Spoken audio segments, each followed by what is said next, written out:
Primera de Pedro 4, del 12 al 13.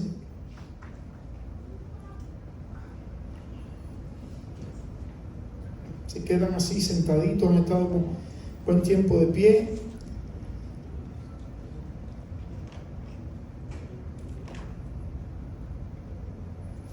Lo tienen todo y lo tienen en la pizarra también. Dice así: amados, no os sorprendáis del fuego de prueba que os ha sobrevenido, como si alguna cosa extraña os aconteciese, sino gozaos por cuanto sois participantes de los padecimientos de Cristo, para que también en la revelación de su gloria os gocéis con gran alegría. Gloria al nombre del Señor.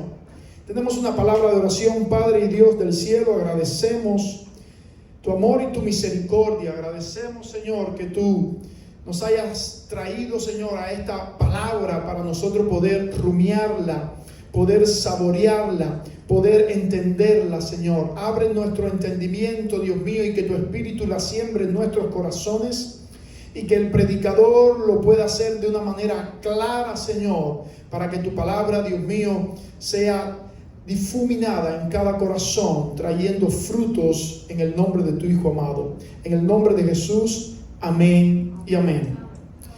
Gloria al nombre del Señor. Quiero hablarles en esta ocasión de un tema bien interesante.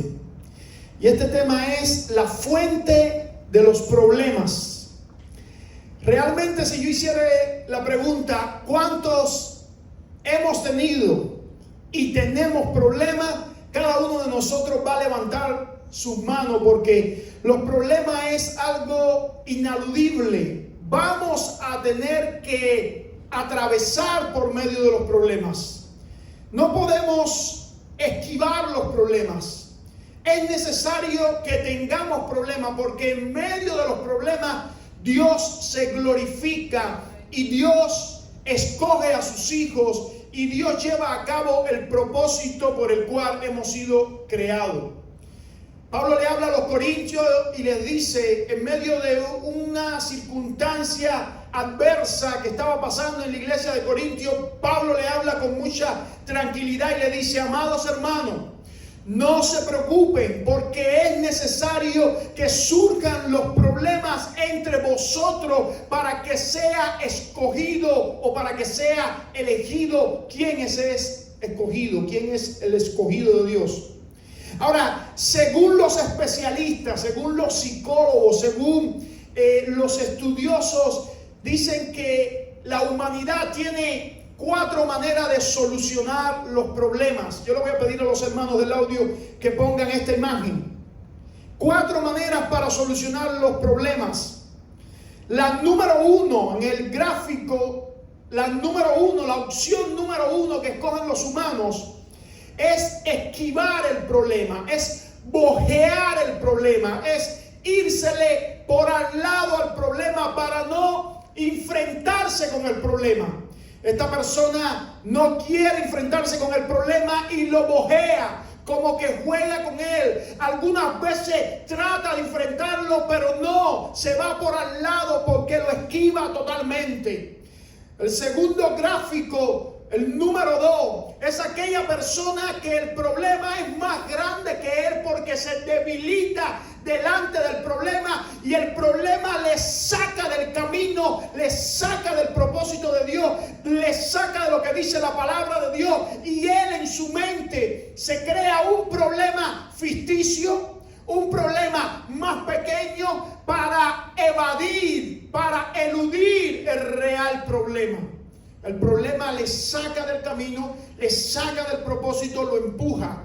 Tenemos en el tercer gráfico o la tercera imagen, el que ni siquiera hace un bojeo y el que ni siquiera se inventa un problema más pequeño. Tenemos aquel que resueltamente da la espalda al problema y dice: no, yo no estoy para esto, yo no voy a enfrentar esto, yo voy a darle la espalda al problema, yo no quiero solucionar el problema, yo no voy a perder tiempo en el problema, y da la espalda y no se enfrenta con el problema.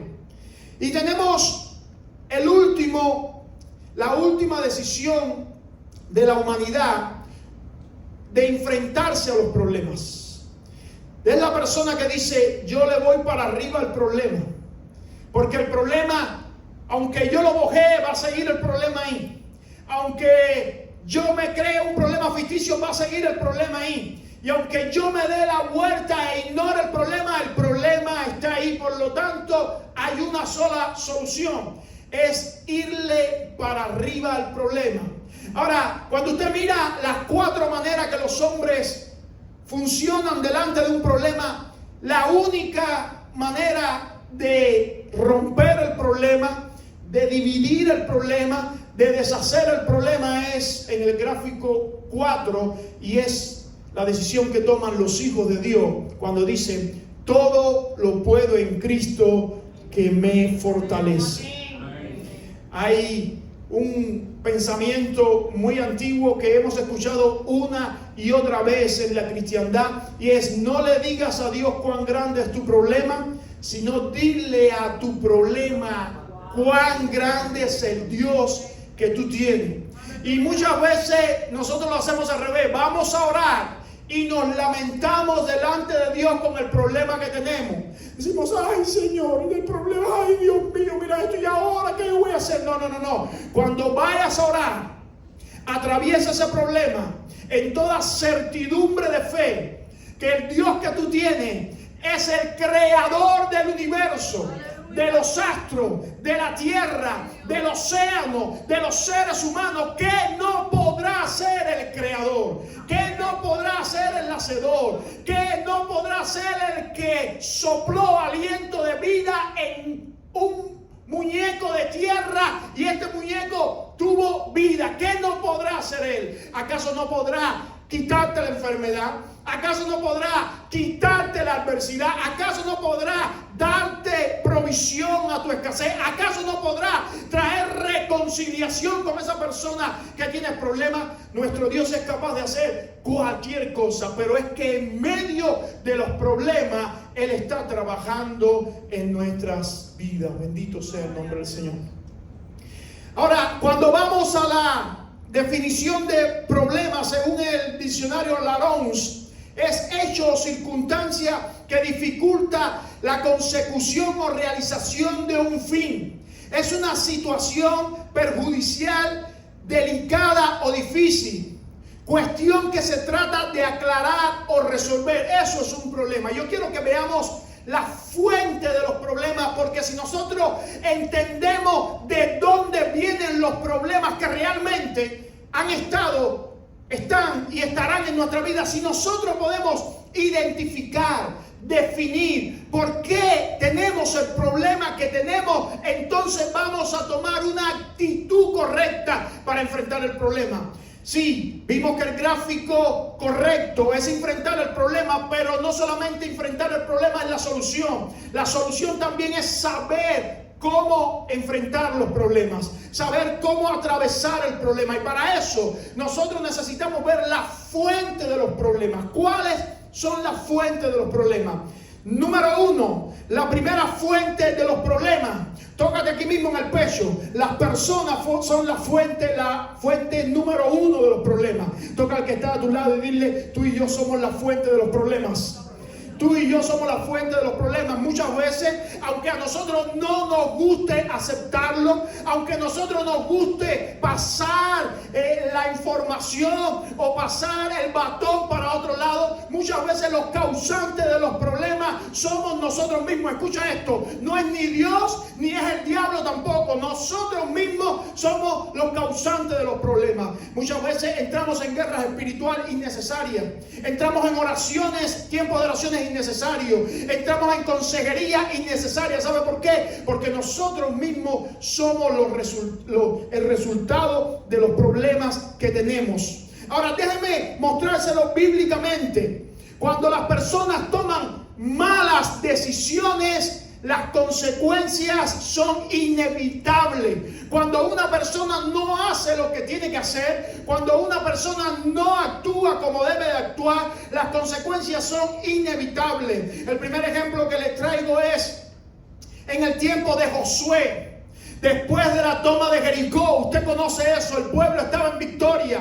Dios le había dicho a Josué, dile a todos que aunque haya mucho botín en los pueblos que van a conquistar, nadie tome de los anatemas. Pero alguien tomó de los anatemas. Hubo un hombre que se llamaba Acán que tomó un manto y tomó una barra de oro muy preciada y tomó dinero y lo escondió en su cabaña. Y el resultado fue que cuando Josué mandó a los espías de nuevo a pelear contra o a analizar a los de la tierra de Ai, dice que cuando ellos miraron le dijeron a Josué, no es necesario que todo el ejército potente de Israel salga, solamente dando 2,000 o 3,000 hombres y nosotros los vamos a barrer. Así hizo Josué, ok, no voy a fatigar a todo el ejército, toma 3,000 hombres, vayan para allá. Ahora, los de Ai hicieron correr a los israelitas, los hicieron correr y mataron como de 30 a 40 personas. ¿Y sabes qué? Y dice que el pueblo lloró amargamente porque los derrotaron delante de todos sus enemigos. Y dice que Josué desnudó su rostro, se tiró a orar, ayunó y Dios le dijo, levántate. La solución no es que ayunes, no es que ores. La solución es que saques el anatema que tienes metido en tu campamento. Búscalo, mátalo, quítalo de medio de ustedes porque ha tomado una mala decisión. Así lo hizo Josué, descubrió a Acán y lo sacó y todo el pueblo de Israel lo mató y luego siguió la conquista del pueblo de Israel con Josué al mando porque quitó la mala decisión. Otra mala decisión que encontramos en el Nuevo Testamento es el pecado de Ananías y Zafira. En ese tiempo se vendían todas las propiedades, se ponían en las manos de los apóstoles, y cuando Ananías y Zafira vendieron sus propiedades, ellos hicieron algo muy inteligente para ellos. Bueno, vamos a quedar bien con Dios porque vamos a llevar parte del dinero de nuestra propiedad, pero vamos a quedar bien con nosotros mismos porque vamos a quitar una parte del dinero de la propiedad y nos las vamos a guardar. Entonces quedamos bien con Dios y todos los apóstoles y quedamos bien con nosotros también porque guardamos dinero. Dice que en aquel tiempo los apóstoles tenían todas las cosas en común, vendían sus propiedades y lo ponían a los pies de los apóstoles para que todos fueran iguales. Ahora, cuando Pedro vio lo que había hecho Ananías y Zafira, dice, ¿por qué ha tentado Satanás su corazón y han mentido a Dios, han mentido al Espíritu Santo de Dios? Dice que cayeron muertos y están las consecuencias de su pecado. Tercer ejemplo, usted lo conoce, David. El pueblo estaba para la guerra, Israel estaba en la guerra y David se asoma en su balcón y ve a una mujer preciosa bañándose. Y cuando la ve dice que la codicia, la manda a buscar, se acuesta con ella y vino las consecuencias del pecado de David. Este hombre fue capaz de matar hasta Uría, su esposo, el esposo de esta mujer bella, y dice que vino las consecuencias del pecado de David. ¿Qué fue lo que pasó? El reinado se dividió. Un hijo se acostó con su hija, el otro hijo mató a su otro hijo, y dice que David fue engañado a la luz pública de todo Israel. Las mujeres de él se acostaban con todo el mundo y fue abochornado porque este hombre tomó una mala decisión. Ahora, ¿cómo, pastor, yo resuelvo el tomar malas decisiones? Ya lo hice, ya pasó. Ya tomé una mala decisión. Ahora, para yo resolver las consecuencias de una mala decisión que tomé, hay una sola palabra que muchas veces no nos gusta y se llama arrepentimiento. Si yo no me arrepiento de toda la mala decisión que yo hice, Dios no me restaura.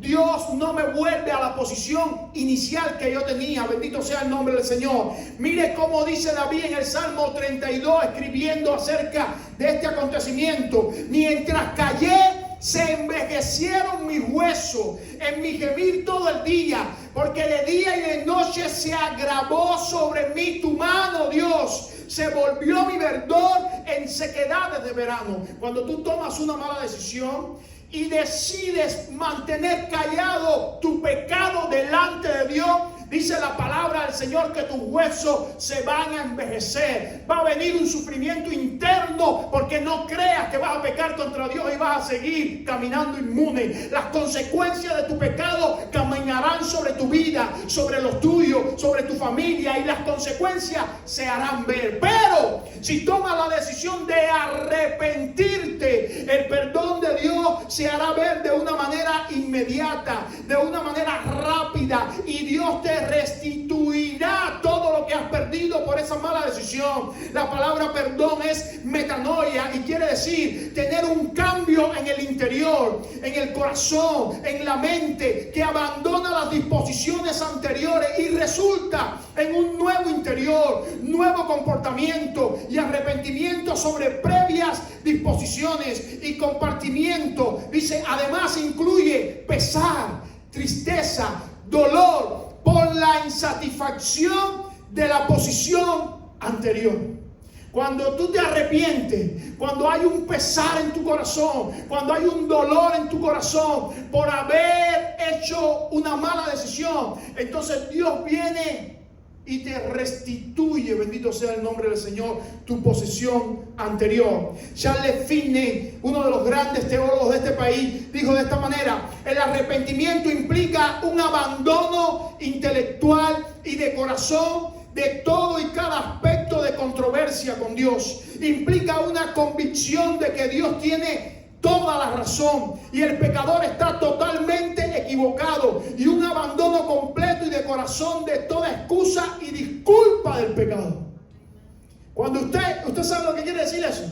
Cuando usted empieza a orar y le dice a Dios, perdóname, pero ya Dios no le va a perdonar ya. Porque usted se empieza a justificar delante de Dios, tratando de excusar su posición. Nuestro pecado no tiene excusa delante de Dios. Nuestro pecado no tiene argumento delante de Dios. Nuestras malas decisiones no tienen explicación delante de Dios. Tenemos que ir delante de Dios y arrepentirnos de corazón. El arrepentimiento se puede definir de esta manera: es un cambio de opinión y un cambio de actitud que lleva a un cambio de acción. No es arrepentirte en tu interior, sino que es arrepentirte en tu interior, en tu mente, y empezar a cambiar tus acciones. Ahora, ¿cómo yo sé si yo estoy arrepentido o estoy remordido?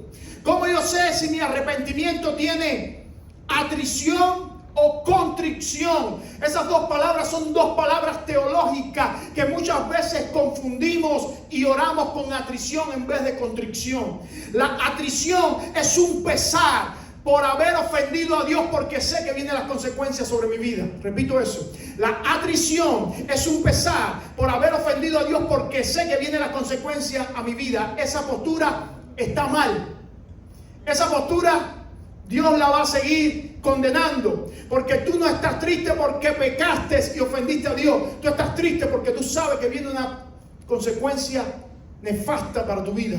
Pero cuando nosotros tenemos contrición, de ahí viene la palabra contrito. Cuando David se arrepintió, dijo: un corazón contrito y humillado tú no despreciarás. Una contrición es un pesar, un dolor, un quebrantamiento profundo en el corazón, porque puedo entender que la acción que hice hirió a Dios.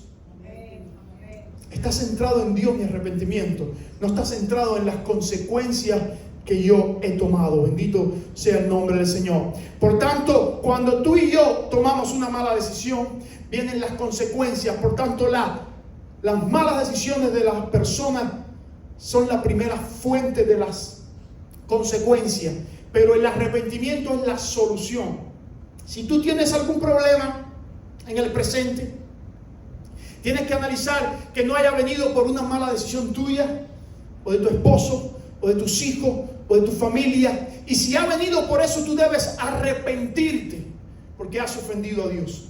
Y cuando te arrepientas, debe haber un cambio en tu mente y en tu corazón de la manera que estabas pensando cuando tomaste esa acción. Y debes restituir, si hay todavía tiempo, esa acción que cometiste y empezar a hacerlo de una manera distinta. Biblia hay para todos aquellos que se arrepienten. El que encubre sus pecados no prospera, mas el que lo confiesa y se aparta alcanzará misericordia. Qué bueno es el Señor. Así que arrepentíos y convertíos para que sean borrados vuestros pecados, para que venga de la presencia del Señor tiempos de refrigerio. Hay problemas que vivimos por nosotros mismos, pero cuando nos arrepentimos y empezamos a orar de una manera distinta, viene de la mano del Señor tiempos buenos, tiempos de refrigerio, porque hemos reflexionado del mal camino que habíamos caminado.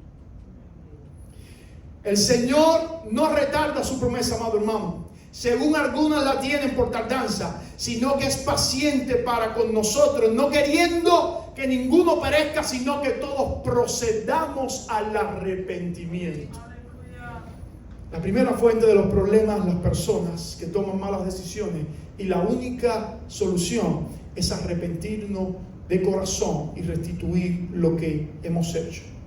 La segunda fuente de los problemas es Satanás, el adversario, el acusador, el que tienta a todos los hijos de Dios, dice día y noche, Apocalipsis, el que está puesto ahí para hacerte caer. El significado de tentación es inducir a pecar, y es la palabra en hebreo nisi, masad o mashad, y en griego peirazo o dakimazo. Las tentaciones vienen de parte del diablo, no vienen de parte de Dios. La Biblia dice: ninguno diga que es tentado de parte de Dios. No, es de parte del diablo que vienen todas las tentaciones. Las tentaciones no provienen de ninguna manera de nuestro Señor, provienen del diablo, del enemigo de nuestras almas, que incentiva nuestras concupiscencias. Las concupiscencias son deseos de bienes, deseos de goces terrenales, de bienes y de goces terrenales. Y al incentivar esas concupiscencias, el ser humano es atraído y seducido. Mire como dice Santiago capítulo 1 del 13 al 15: cuando alguno es tentado, no diga que es tentado de parte de Dios, porque Dios no puede ser tentado por el mal, ni Él tienta a nadie, sino que cada uno es tentado cuando de su propia concupiscencia es atraído y seducido. Entonces la concupiscencia, después que ha concebido, da a luz el pecado, y el pecado siendo consumado da a luz la muerte, la separación de Dios. Pero como el diablo no es original, él mantiene un mismo patrón de seducción para concupiscencias. Y el mismo patrón que mantiene lo revela la palabra de Dios en primera de Juan capítulo 2 verso 16. Porque todo lo que hay en el mundo, los deseos de la carne, número 1, los deseos de los ojos y la vanagloria de la vida, no proviene de Dios, sino del mundo. Y el diablo es el príncipe de este siglo. Por lo tanto, cuando fue a tentar a los primeros hombres, Adán y Eva, lo tentó de la siguiente manera: deseo de la carne, y vio la mujer que el árbol era bueno para comer. Deseo de los ojos, y que era agradable a los ojos. Vanagloria de la vida, y que el árbol era codiciable para alcanzar la sabiduría. ¿Ve la fórmula? Cuando fue a tentar a Jesús, replicó la misma estrategia. Convierte estas piedras en pan, deseo de la carne. Jesús estaba en ayuno 40 días. Tírate del pináculo para que los ángeles te sostengan. Vanagloria de la vida, para que haya algo que puedan decir que lograste. Te daré los tesoros del mundo, deseos de los ojos. Y postrado me adoraré, te voy a dar todos los deseos de tus ojos. Pero Jesús, el segundo Adán, no lo hizo, sino que usó estrategias predicadas una y otra vez, que muchas veces no tenemos en cuenta, pero que es la solución para la tentación. Número 1, Jesús se defendió ¿con qué? Con la palabra de Dios. Yo sé que usted lo sabe, pero es mi deber recordárselo. Cada respuesta de Jesús a la acusación del enemigo lo hizo con lo que ya estaba escrito. Si alguien podía decir algo nuevo, era Jesús, que tenía repertorio para eso. Sin embargo, Jesús dejó un ejemplo defendiéndose con lo que ya estaba escrito. No solo de pan vivirá el hombre. Primero dijo, está escrito. No solo de pan vivirá el hombre. No tentarás al Señor tu Dios. Dijo, no está escrito. Y al Señor tu Dios solo servirá y a Él adoraré. Ya está escrito ya. Ahora, cuando Jesús fue tentado, estaba en ayuno y ¿qué? Y oración. ¿Sabe por qué muchas veces nosotros caemos en tentación? Porque no oramos. Oramos el domingo en la iglesia cuando hay un tiempo de oración. Oramos el miércoles en la iglesia cuando hay un tiempo de oración, pero en la casa no practicamos una vida de oración. Por tanto, un arma poderosa para la tentación es orar. Y por último, cuando se encabeza el capítulo donde nos dice que Jesús fue al desierto, dice, y Jesús fue guiado por el Espíritu al desierto. Quiere decir que Jesús estaba siempre guiado por el Espíritu Santo. Para nosotros vencer la tentación necesitamos ser guiados por el Espíritu de Dios constantemente. Ahora, ¿cuál es la solución? Las armas que Jesús usó. Someternos debajo de Dios. Dice la palabra del Señor: someteos pues a Dios, resistid al diablo y de vosotros huirá. Si tú te sometes debajo de Dios, si tú empiezas a abrigarte en la presencia de Dios, el diablo tiene que huir. No es peleando contra él, no, es acercándote a Dios. Nosotros no tenemos en nuestras propias fuerzas armas para pelear con el enemigo. Nosotros no somos más poderosos que él en nuestra propia identidad. Las armas de nuestra milicia no son carnales, dice la palabra de Dios, sino poderosas en, la clave está en la partícula en, poderosas en Dios. Si yo trato de pelear con el enemigo por mi propia fuerza, voy a fracasar. La clave de mi victoria está en Dios, en acercarme a Dios. El que habita al abrigo del Altísimo morará bajo la sombra del Omnipotente. Principio. Ahora viene la promesa: diré yo a Jehová, esperanza mía, castigo mío, mi Dios de quien temeré. Él te librará del lazo del cazador, de la peste destructora, con sus plumas te cubrirá, debajo de sus alas estarás seguro. Es pegado a Dios donde la tentación no tiene efecto en tu vida. Es cerca de Dios, es cobijado en sus alas. No te puede tocar el enemigo. Bendito sea el nombre del Señor. Por lo tanto, cuando tú tienes alguna tentación, enfrenta al diablo de una manera resuelta y poderosa en el nombre de Jesús. Hay palabra también para las tentaciones. Dice 2 de Pedro 2:9. Sabe el Señor librar de tentación a los piadosos y reservar a los injustos para ser castigados en el día del juicio. No os ha sobrevenido ninguna tentación que no sea humana, pero fiel es Dios, que no os dejará ser tentado más de lo que podáis resistir, sino que dará también juntamente con la tentación la salida para que podáis soportar. Pues en cuanto él mismo padeció, está hablando de Jesús, siendo tentado, es poderoso para socorrer a los que son tentados. Y termino con Hebreos 4:15, porque no tenemos un sumo sacerdote que no se pueda compadecer de nuestras debilidades, sino uno que fue tentado según nuestra semejanza, pero sin pecado. Tenemos a un mediador, a un sacerdote, que el diablo vino a tentarlo, pero fue el único que no pudo engañar, que no pudo sobornar, que no pudo negociar, que no pudo hacer caer. Y ahora la Biblia nos está diciendo, tenemos un sumo sacerdote, que ese sumo sacerdote pasó por las mismas tentaciones que nosotros, pero nos ha dejado un legado, nos ha dejado la victoria para que nosotros podamos seguir sus mismas pisadas. Por último, y este te va a asombrar, el causante de muchos de los problemas que tenemos en nuestra vida es Dios. Vimos las personas por sus malas decisiones, vimos el diablo cuando viene a tentarnos para hacernos caer, pero muchas veces los problemas que tenemos en la vida, Dios los permite.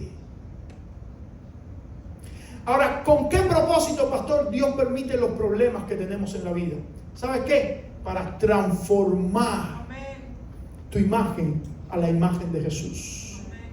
Para que salga de tu corazón todo aquello que no agrada a Dios y que tú te puedas dar cuenta de que está ahí guardado en tu corazón.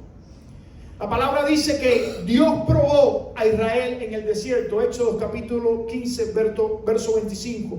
La palabra dice que Jesús probó a sus discípulos en la barca. Marcos capítulo 4 del 35 al 41. Cuando oró y la tormenta se calmó, Jesús le dijo: ¿por qué dudaste en vuestros corazones? Muchas veces Dios permite las tormentas en nuestra vida, número uno, para que salga lo pecaminoso de nuestro corazón y nosotros nos podamos dar cuenta que estamos todavía contaminados. Y número dos, no hay manera de pasar a un siguiente nivel si usted no pasa una prueba primero.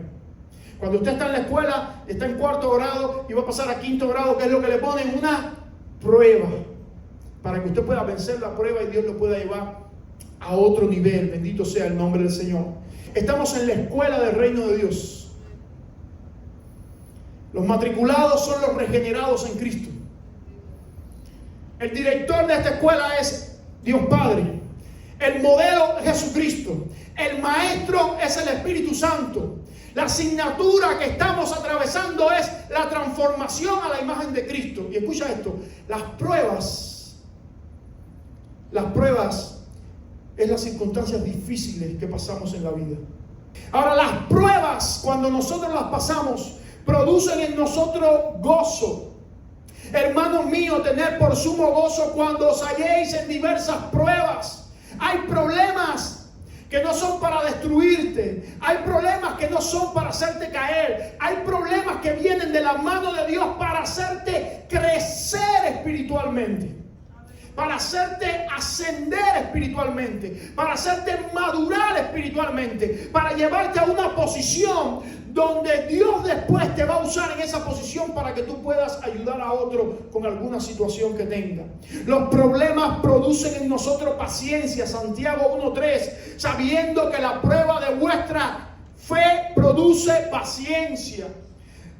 Las pruebas en nosotros producen la transformación cristocéntrica, hasta que todos lleguemos a la unidad de la fe y del conocimiento del Hijo de Dios, a un varón perfecto, a la medida de la estatura de la plenitud de Cristo Jesús. Las pruebas en nosotros producen testimonios de poder que hacen que otras personas se conviertan. Hay muchas personas que han sufrido cáncer, y por el cáncer de esa persona y la paz que esa persona ha tenido en medio de su proceso, otros se convierten porque no pueden entender esa paz. Hay personas que han tenido problemas y han sido sanados, y los otros han podido ver el testimonio de poder y se convierte. Por eso Pablo le dice a Timoteo: ninguno tenga en poco tu juventud, sino sé ejemplo de los creyentes. En pruebas tienes que ser ejemplo también. Muchas veces las pruebas producen en nosotros una alabanza, porque nuestra fe es hallada pura. Dice: para que sometida a prueba vuestra fe, mucho más preciosa que el oro, el cual aunque perecedero se prueba con fuego, sea hallada en alabanza y gloria y honra cuando Cristo sea manifestado. Muchas veces las pruebas tuyas terminan en una alabanza, en una gloria y en una honra cuando Jesús sea manifestado. Y las pruebas muchas veces terminan en la coronación de la vida. Bendito sea el nombre del Señor. Bienaventurado el varón que soporta la prueba, porque cuando haya resistido la prueba recibirá la corona de vida que Dios ha prometido a los que le buscan. Por lo tanto, las pruebas vienen de parte del Señor para hacernos crecer espiritualmente, para hacernos madurar espiritualmente, para que nosotros nos fortalezcamos espiritualmente. Ahora, ¿cuál es la solución en medio de las pruebas? La solución es alabar a Dios. Bueno, ¿cómo voy a alabar a Dios en medio de las pruebas? Esa es la solución. Tú estás confiado totalmente en el Señor. Tú estás descansando totalmente en el Señor. Tú estás inconmovible en tu Dios. Los que confían en Jehová son como el monte de Sión, que no se mueve, sino que permanecen para siempre. No perdáis pues vuestra confianza, que tiene grande galardón. Hebreos 10:35. Bendito el varón que confía en Jehová y cuya confianza es Jehová. Bendito sea el nombre del Señor. Mantente confiado en las pruebas, porque Dios sacará de tu boca una alabanza que glorifique su nombre. Dice 1 de Pedro 4:12, amados, no os sorprendáis del fuego de prueba que os ha de venir o que ha sobrevenido, como si alguna cosa extraña os aconteciese, sino gozaos. Y eso me quiere decir que yo me puedo gozar en medio de la prueba, por cuanto soy participante de los padecimientos de Cristo, para que también en la revelación de su gloria os gocéis con gran alegría. Bendito sea el nombre del Señor. Apocalipsis 3:10 dice, por cuanto has guardado la palabra de mi paciencia, yo también te guardaré de la hora de la prueba que ha de venir sobre el mundo entero, para probar a los que moran sobre la tierra. Si nosotros podemos discernir, si nosotros podemos entender el tipo de problema que estamos viviendo y qué ha causado ese problema, nosotros vamos a tener una postura correcta para poder, como ese cuarto ejemplo, atravesar el problema. Las malas decisiones de los hombres, de las personas, traen problemas. Cuando hacemos algo mal, las consecuencias no se van a hacer esperar. Va a venir el problema. Ahora, la solución a los problemas causados por los hombres es el arrepentimiento. No hacerlo más. Hay personas que dicen, pero ¿por qué yo permanezco en esta situación?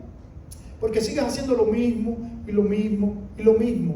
El arrepentimiento es arrepentirte de lo que la decisión que tomaste, pero tiene una segunda acción, es no hacer más lo que hiciste, es confesar el pecado y es apartarme del pecado. Por tanto, si tu problema está causado por alguna persona, por ti o alguna persona que está cerca de ti, arrepiéntete para que ese problema se vaya.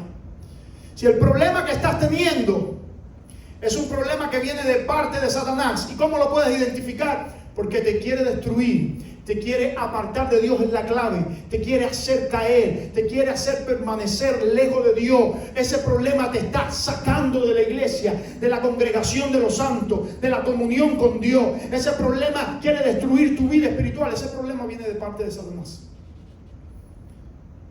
Satanás te está tentando para que tú no sigas con él. La solución es imitar el modelo de Cristo. Estudiar la palabra de Dios, alimentarme con la palabra de Dios, permanecer en una vida de oración, bendito sea el nombre del Señor, y ser guiado por el Espíritu Santo, y tener la confianza y la fe que yo tengo un sumo sacerdote que sabe librarme de tentación, porque Él pasó por tentación y venció la tentación. Ahora, si tu problema viene de parte de Dios, es una circunstancia donde tú necesitas mostrarle tu fe a Dios y mostrarle tu fe a todas las personas que están al lado tuyo. Ese problema no lleva ni arrepentimiento ni lleva enfrentamiento. Ese problema lleva deleite en la presencia de Dios hasta que Dios quiera hacer pasar esa circunstancia adversa de tu vida. Y esa fe inconmovible será hallada en honra, en alabanza, en gloria, cuando nuestro Señor venga por su iglesia.